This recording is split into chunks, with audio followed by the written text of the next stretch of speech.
Birthday to you. দেখি দেখি, তাকাও তাকাও, হ্যাপি বার্থডে। তাকাও একটু। কে? দিনটা ছিল এবছরের 17ই মার্চ, আমার বিদ্যার জন্মদিন। ঘড়িতে রাত তখন 3টে।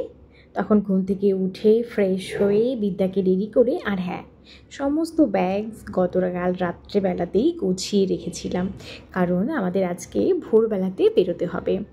জন্মদিন আজকে বিদ্যাজ্যোতির, কিন্তু আজকে আমরা কোথায় যাচ্ছি?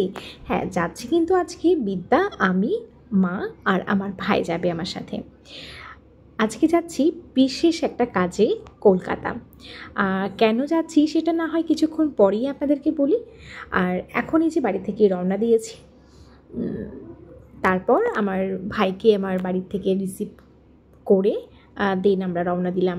আর যেহেতু আমাদের গাড়ি ছেড়েছিল প্রায় 4:30 বেজে গেছিলো, তো অনেকটা ভোর হওয়ার কারণে বিদ্যা গাড়িতে উঠতেও না উঠতেই আবার ঘুমিয়ে গেছিলো। আর এই যে তখন তো আর ভিডিও করা হয়নি। মোটামুটি এখন সকাল, সূর্যের আলো অনেকটা উঠে গেছে।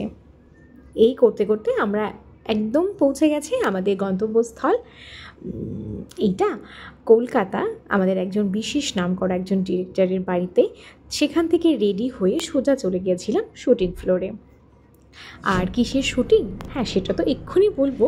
তার আগে এই যে ওখান থেকে মানে এত ভালো ম্যানেজমেন্ট আমার গিয়ে খুব ভালো লেগেছে, বিশেষ করে আমাদের সবাইকে, কারণ বাচ্চাদের জন্য ওরা এসি ভ্যান ঠিক ছিল, যাতে করে ওদের গরমে খুব কষ্ট না হয়।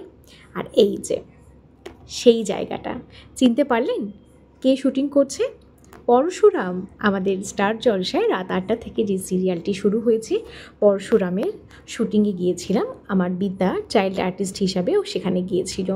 তো যাই হোক, আমাদের সকাল 7:30টাতে আমাদের কল টাইম ছিল, তো সেই জন্যই আমাদের এতটা ভোরে বেরোনো। যেহেতু আমরা বগুড়া থেকে যাচ্ছি, তো যেহেতু গাড়িতে যাব, প্রায় আমাদের 3.5 ঘন্টা হাতে নিয়ে বেরোতে হবে।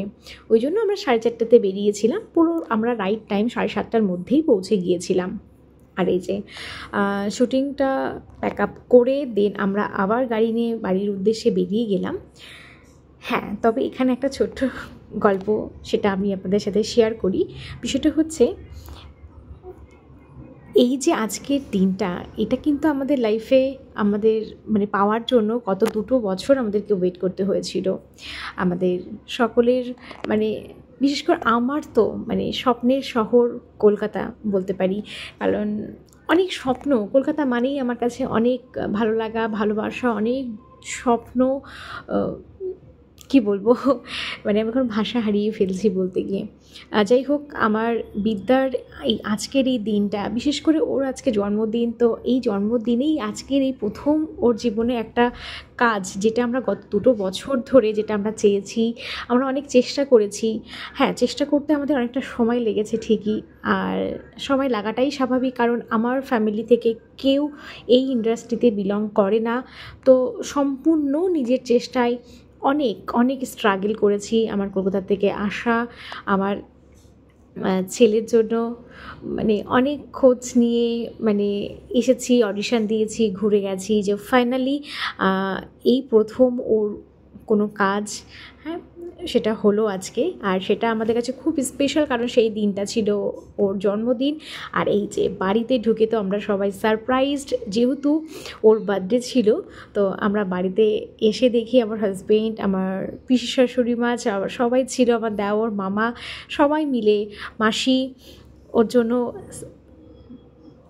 বার্থডে সেলিব্রেশন করার জন্য ঘরটাকে সাজিয়েছে, কারণ ওকে সারপ্রাইজ দেওয়ার জন্য। কারণ এই দিনটা আমরা বাড়িতে একটা ছোটোখাটো প্রোগ্রাম রেখেছিলাম, যেহেতু আজকের কাজটা পড়ে যাওয়াতে প্রোগ্রামটা পোস্টপোন করতে হয়েছিল, কারণ আমরা এই কাজটাকেই বেশি ইম্পর্টেন্স দেখেছি বলেই আজকে ওই প্রোগ্রামটাকে ক্যান্সেল করে আমরা শুটিংয়ে গিয়েছিলাম।